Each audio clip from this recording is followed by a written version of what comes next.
Friends, എല്ലാവർക്കും welcome. അപ്പോൾ ഇന്നത്തെ ഒരു ഫുൾ ഡേ വ്ളോഗാണ് കേട്ടോ. അപ്പോൾ ഇന്നത്തെ വ്ളോഗ് സ്റ്റാർട്ട് ചെയ്യുന്നത് ഒരു 9-10 മണിയൊക്കെ ആകുമ്പോഴാണ്.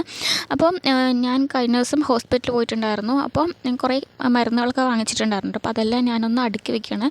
ഇവിടെ ഫുൾ മിസ്സായിട്ട് കിടക്കും കേട്ടോ. കാരണം കഴിഞ്ഞ ദിവസം ഞാൻ എന്തോ തിരഞ്ഞപ്പോഴത്തേക്ക് എനിക്ക് കിട്ടാതായപ്പോഴത്തേക്ക് മൊത്തത്തിൽ ഞാൻ എൻ്റെ എല്ലാ ഫയൽസും കാര്യങ്ങളെല്ലാം വലിച്ചിട്ട് തിരഞ്ഞു നോക്കിയിട്ടുണ്ടായിരുന്നു. പിന്നെ അതിൻ്റെ കൂട്ടത്തിൽ മോളും കൂടെ വന്ന് എല്ലാം കച്ചറയാക്കി വെച്ചിട്ടുണ്ട്.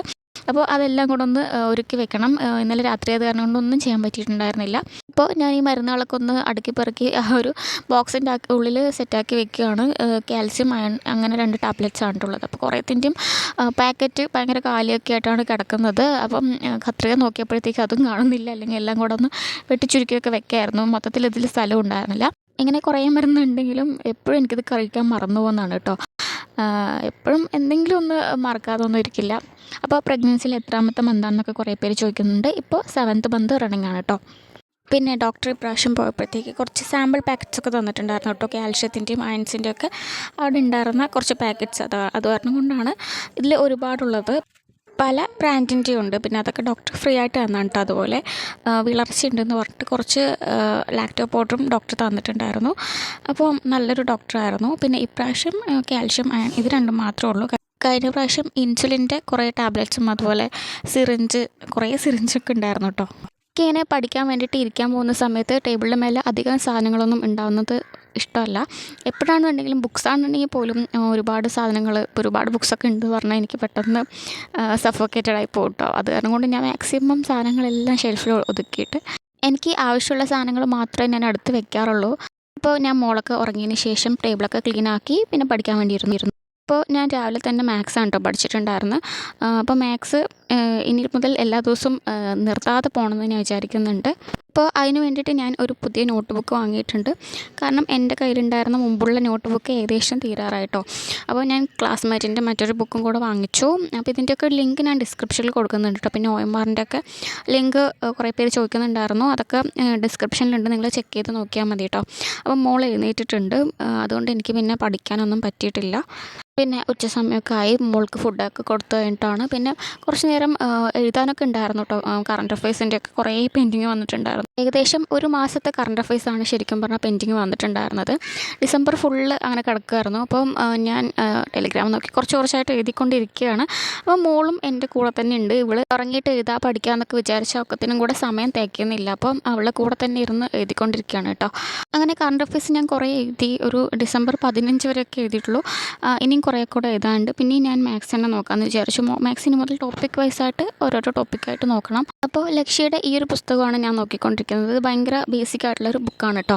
അപ്പോൾ ഞാൻ മാത്സ് പഠിച്ചു തുടങ്ങിയ സമയത്ത് വാങ്ങിയതാണ്. അപ്പോൾ ഇതിൽ കുറേ ടോപ്പിക് വൈസായിട്ട് ഞാൻ ഇങ്ങനെയാണ് പഠിച്ചത്. മാക്സിമം ക്ലാസ്സുകളൊന്നും കാണാതെ ഈ ഒരു പുസ്തകം വെച്ച് മാത്രമാണ് ഞാൻ കൂടുതലും പഠിച്ചിട്ടുണ്ടായിരുന്നത്. അങ്ങനെ ഒരു ബേസ് ക്രിയേറ്റ് ചെയ്തതിന് ശേഷമാണ് ഞാൻ പിന്നെ വീഡിയോ ക്ലാസ്സുകൾ, PYQ അങ്ങനെയൊക്കെ പോയിക്കൊണ്ടിരുന്നത്. അപ്പോൾ ഇത് നല്ല ബുക്കാണ് കേട്ടോ. ബേസിക്കായിട്ടാണ്. നമ്മൾ ഒരുപാട് നന്നായിട്ട് പഠിക്കണമെന്ന് വിചാരിക്കുന്നവർക്ക് ഇത് അത്ര യൂസ്ഫുൾ ആവില്ല. പക്ഷേ ബിഗിനേഴ്സിന് നല്ല യൂസ്ഫുൾ ആയിരിക്കും. അപ്പം ഞാൻ ആ ഒരു ബുക്കും പിന്നെ അതിലില്ലാത്ത കുറേ ക്വസ്റ്റ്യൻസൊക്കെ ഞാൻ വേറെ നോട്ടിലൊക്കെ എഴുതിയിട്ടുണ്ട്. അപ്പോൾ അതൊക്കെ കൂടെ ഒന്ന് റിവിഷൻ ചെയ്ത് ടോപ്പിക് വൈസായിട്ട് ഒന്ന് റിവിഷൻ ചെയ്തെടുക്കണം എന്നാണ് വിചാരിക്കുന്നത്. അപ്പോൾ നമ്മളിപ്പം ഒരു വൈകുന്നേരമൊക്കെ ആയപ്പോഴത്തേക്ക് കുറച്ച് മൈലാഞ്ചി പറിക്കാൻ വേണ്ടിയിട്ട് ഇറങ്ങിയതാണ് കേട്ടോ. അപ്പോൾ ഇതെൻ്റെ സിസ്റ്ററിൻ്റെ മോളാണ്. അപ്പോൾ അവൾക്ക് ഞാൻ മൈലാഞ്ചി ഇട്ട് കൊടുക്കണം എന്ന് പറഞ്ഞിട്ട് കുറേ നേരമായിട്ട് എൻ്റെ പിന്നാലെ നടക്കുവാണ്.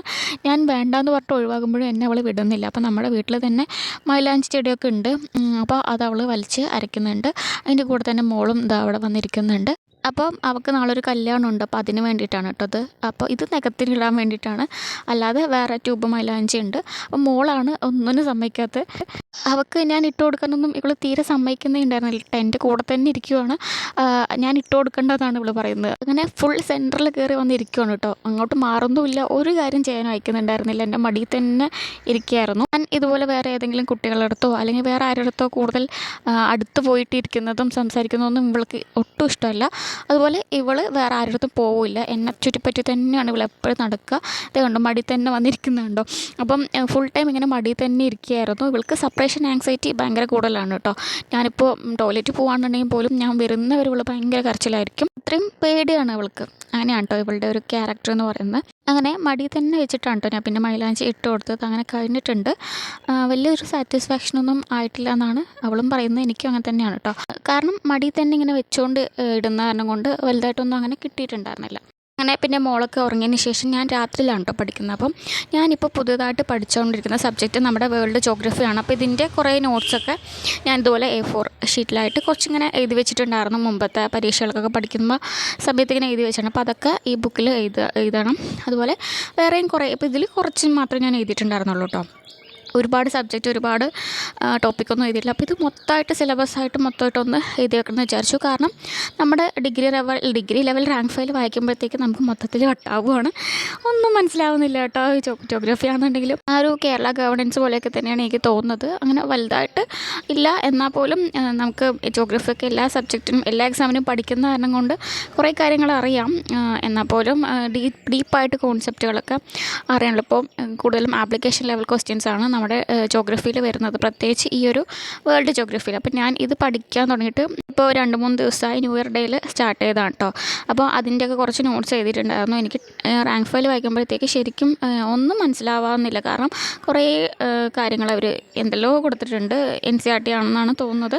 പക്ഷേ NCERTയിൽ ജോഗ്രഫിയാണ് എനിക്ക് കുറച്ച് നന്നായിട്ട് ഡീപ്പായിട്ടുള്ളതുപോലെ തോന്നിയത് NCERTയിൽ. അപ്പോൾ ഞാൻ 1-2 ടോപ്പിക്കുകളൊക്കെ ഇങ്ങനെ എഴുതിയിട്ടുണ്ട്. അപ്പോൾ ബാക്കി ഇനി കംപ്ലീറ്റ് ആക്കാൻ പറ്റുമോ, ഫുള്ള് ഞാൻ നോട്ട്സ് ചെയ്തോന്നൊന്നും അറിയില്ല കേട്ടോ. കാരണം കുറച്ച് ഉണ്ട് നല്ല ഡീപ്പായിട്ടുള്ള ക്വസ്റ്റ്യൻസ് അത്. അപ്പം ഞാൻ കൂടുതലും ക്ലാസ്സുകളും കണ്ടിട്ട് അതും ക്ലാസ്സുകൾ കണ്ടിട്ടാണ് ഞാൻ റാങ്ക് ഫയൽ വായിക്കുന്നത്. അല്ലാതെ ഡയറക്റ്റ് റാങ്ക് ഫയൽ വായിക്കുമ്പോഴത്തേക്ക് കുറേ കാര്യങ്ങളൊന്നും മനസ്സിലാവുന്നില്ല.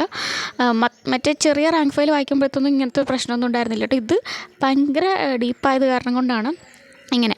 അപ്പം നമ്മുടെ സിലബസ് കംപ്ലീഷൻ എങ്ങനെയൊക്കെയാണെന്ന് ചോദിച്ചാൽ, ഇപ്പം ഒരു 2 മാസമായി നമ്മൾ സ്റ്റഡി പ്ലാനൊക്കെ സ്റ്റാർട്ട് ചെയ്തിട്ട് നമ്മുടെ സിലബസ് ഏകദേശം കംപ്ലീറ്റ് ആയിട്ടൊന്നുമില്ല. കുറേ കാര്യങ്ങളൊക്കെ ഞാൻ കംപ്ലീറ്റ് ആക്കിയിട്ട്. അപ്പോൾ അത് കെമിസ്ട്രിയുടെ നോട്ട്സ് ഇതവിടെ പെൻഡിങ് ആയിട്ടിരിക്കുവാണ്. കെമിസ്ട്രിയാണ് എന്നെ ചതിച്ചത്. അപ്പോൾ നമ്മുടെ സിലബസ് കംപ്ലീഷൻ എങ്ങനെയൊക്കെയാണെന്ന് ചോദിച്ചിട്ടുണ്ട് പറഞ്ഞു. അത് കുറേ പേര് ചോദിക്കുന്നുണ്ടായിരുന്നു എവിടെയൊക്കെ എത്തിയെന്ന്. കുറച്ച് ടോപ്പിക്കുകളൊക്കെ കംപ്ലീറ്റ് ചെയ്തിട്ടുണ്ടായിരുന്നു. എക്കണോമിക്സ്, കോൺസ്റ്റിറ്റ്യൂഷൻ, പിന്നെ കേരള ഗവേണൻസ്, ഇമ്പോർട്ടൻ്റ് ആക്ട്സ്, ഇതൊക്കെയാണ് ഞാൻ കംപ്ലീറ്റ് ചെയ്തിട്ടുണ്ടായിരുന്നു കേട്ടോ. അതൊക്കെ ഞാൻ റാങ്ക് ഫയലല്ല സിലബസിൽ മാർക്ക് ചെയ്ത് വെക്കുകയാണ്. ഞാൻ നിങ്ങൾക്കും കൂടെ ഒന്ന് കാണിച്ചു തരാം. അതുപോലെ തന്നെ നിങ്ങളും കമൻറ്റ് ചെയ്യുക നിങ്ങളുടെ സ്റ്റഡീസ്, നിങ്ങളുടെ സിലബസ് കംപ്ലീഷനൊക്കെ എവിടം വരെ എത്തി, നന്നായിട്ട് പഠിച്ചു പോകുന്നുണ്ടോ, പഠിക്കാൻ പറ്റുന്നുണ്ടോ എന്നുള്ള കാര്യങ്ങളെല്ലാം ഒന്ന് കമൻറ്റ് ചെയ്യാം കേട്ടോ. അതുപോലെ പുതിയ വല്ല സ്റ്റഡി പ്ലാനും നിങ്ങൾക്ക് ആവശ്യമുണ്ടെന്നുണ്ടെങ്കിൽ അത് പറയാം. അപ്പം ഞാൻ കേരള ഹിസ്റ്ററിയും ഇന്ത്യൻ ഹിസ്റ്ററിയും കംപ്ലീറ്റ് ആക്കിയിട്ടുണ്ടായിരുന്നു. വേൾഡ് ഹിസ്റ്ററി പഠിക്കണം. അത് ഈ മാസമാണ് കംപ്ലീറ്റ് ചെയ്യാമെന്ന് വിചാരിക്കുന്നത്. അതുപോലെ തന്നെ ഇപ്പോൾ ഞാൻ ജോഗ്രഫിയാണ് ഞാൻ തീരെ പഠിക്കാതെ ഇരുന്നിട്ടുണ്ടായിരുന്നത്. അപ്പോൾ ജോഗ്രഫി ഞാൻ വേൾഡ് ഹിസ്റ്ററിയിൽ നിന്നാണ് സ്റ്റാർട്ട് ചെയ്തിട്ടുണ്ടായിരുന്നത്. അപ്പോൾ ഈ മാസം അല്ലെങ്കിൽ അടുത്ത മാസമൊക്കെ ആയിട്ട് ഇന്ത്യൻ ജോഗ്രഫിയും കേരള ജോഗ്രഫിയും കംപ്ലീറ്റ് ചെയ്യണം. പിന്നെ എക്കണോമിക്സ് കുറച്ച് കംപ്ലീറ്റ് ചെയ്തിട്ടുണ്ട്, ഫുള്ളായിട്ടില്ല.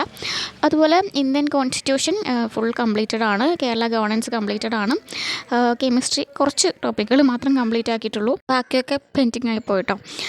പിന്നെ നെക്സ്റ്റ് വരുന്നത് ആർട്ട് ആൻഡ് സ്പോർട്സ് ലിറ്ററേച്ചറാണ്. അപ്പോൾ അത് ഞാൻ ഒരു സാധനവും പഠിച്ചിട്ടില്ല, കൈ തൊട്ടിട്ടേ ഇല്ല കേട്ടോ. അതുപോലെ തന്നെയാണ് കമ്പ്യൂട്ടറും പഠിച്ചു തുടങ്ങിയിട്ടില്ല.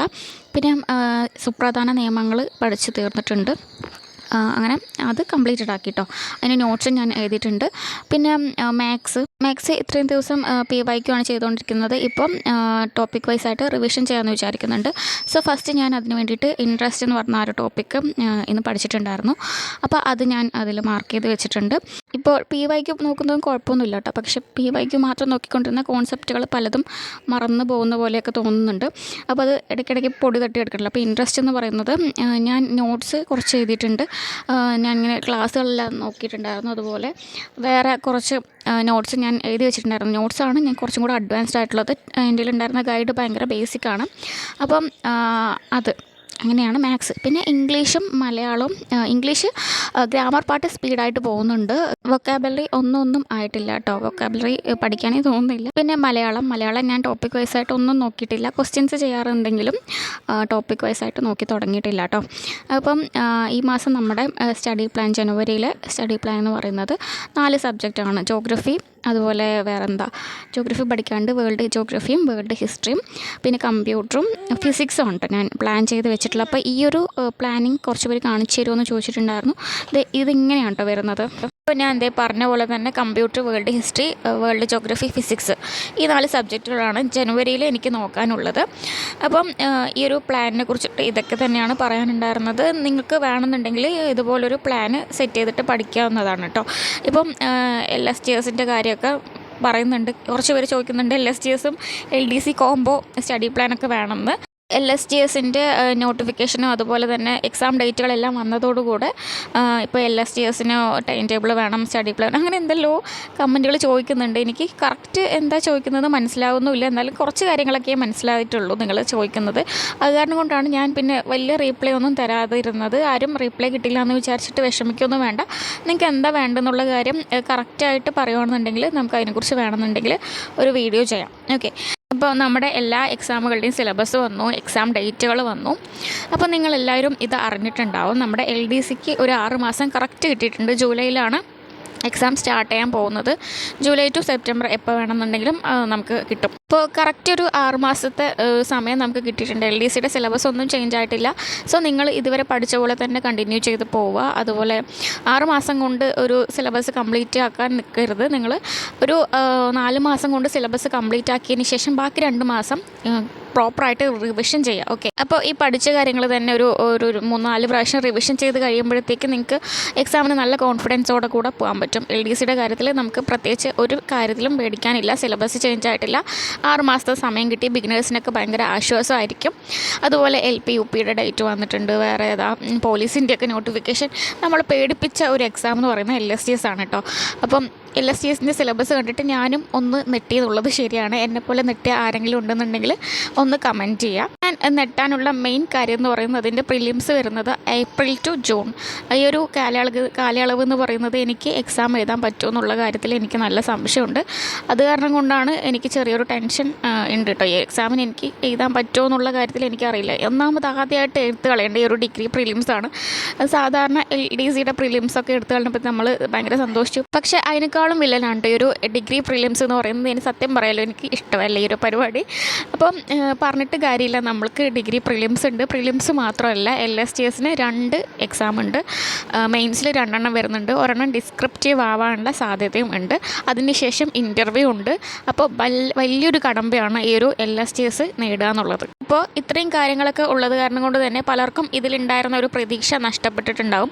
പക്ഷേ നമുക്ക് ഒന്നും പറയാൻ കഴിയില്ല. കാരണം ഇതൊരു ഗസറ്റഡ് പോസ്റ്റ്. അത് കാരണം കൊണ്ട് ഇറ്റ്സ് ക്വൈറ്റ് നാച്ചുറൽ. ഇത്രയും കാര്യങ്ങളൊക്കെ അതിലുണ്ടാവുന്നുള്ള കാര്യങ്ങൾ നമ്മൾ പ്രതീക്ഷിക്കേണ്ടതാണ്. അപ്പോൾ എന്നെ പിന്തിരിപ്പിക്കുന്ന ഒരു കാര്യം എന്ന് പറയുന്നത് ഇതിൻ്റെ പ്രിലിംസ് കുറച്ച് നേരത്തെ വന്നു. അതുകൊണ്ട് എനിക്കത് എഴുതാൻ പറ്റുമോ എന്നുള്ള കാര്യത്തിൽ എനിക്ക് നല്ല സംശയമുണ്ട്. പക്ഷേ എന്നാലും പ്രതീക്ഷയൊന്നും കൈവിടുന്നില്ല.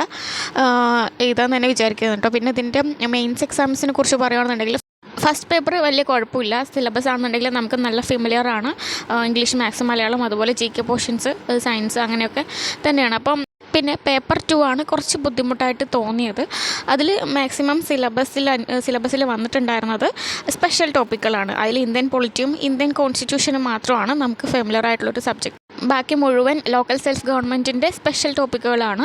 അപ്പോൾ അത് നമ്മളും പ്രതീക്ഷിച്ചാണ് സ്പെഷ്യൽ ടോപ്പിക്കുകൾ ഉണ്ടാകും. പക്ഷെ നമ്മൾ വിചാരിച്ചത് പേപ്പർ 1 തന്നെ ഈ ഒരു കുറച്ച് സ്പെഷ്യൽ ടോപ്പിക് ഇൻക്ലൂഡ് ആവുന്നു. പക്ഷേ അങ്ങനെയല്ല. പേപ്പർ 2 ഒരു 70 മാർക്കിൻ്റെ സ്പെഷ്യൽ ടോപ്പിക്കുകളാണ് വന്നിട്ടുള്ളത്. സോ അത് പഠിക്കുക എന്ന് പറയുന്നത് കുറച്ച് മെനക്കെട്ട പരിപാടിയാണ്. ചിലപ്പോൾ എക്സാം ഡിസ്ക്രിപ്റ്റീവ് ആവാനുള്ള സാധ്യതയും ഉണ്ട്. പക്ഷേ നമുക്ക് പേടിക്കേണ്ട ആവശ്യമൊന്നുമില്ല. സോ ടോപ്പിക്കുകളെല്ലാം ഞാൻ നോക്കിയപ്പോഴത്തേക്ക് നമുക്ക് പഠിച്ച കിട്ടുന്ന സബ്ജക്റ്റുകൾ തന്നെയാണ്. ചിലപ്പോൾ ഇനിയിപ്പോൾ LSTSന് വേണ്ടി സ്പെഷ്യൽ ബുക്കുകൾ ഇറങ്ങും, സ്പെഷ്യൽ ടോപ്പിക്കുകളുടെ വീഡിയോ ക്ലാസ്സുകൾ വരും. നമുക്ക് എന്തായാലും എക്സാമിന് പ്രിപ്പയർ ചെയ്യാൻ ഉള്ള സോഴ്സുകളെല്ലാം നമുക്ക് ആ ഒരു സമയമാകുമ്പോഴത്തേക്കും കിട്ടും. അത് കാരണം കൊണ്ട് വലിയ ടെൻഷനൊന്നും ആവേണ്ട ആവശ്യമൊന്നുമില്ല. എന്നാലും ഇതൊരു ചലഞ്ചിങ് ആയിട്ടുള്ളൊരു ഫേസ് തന്നെയാണ്. PSC ആസ്പിരൻസിനെ സംബന്ധിച്ച് UPSCക്കാരും കൂടെ മത്സരിക്കാനുണ്ടാവും.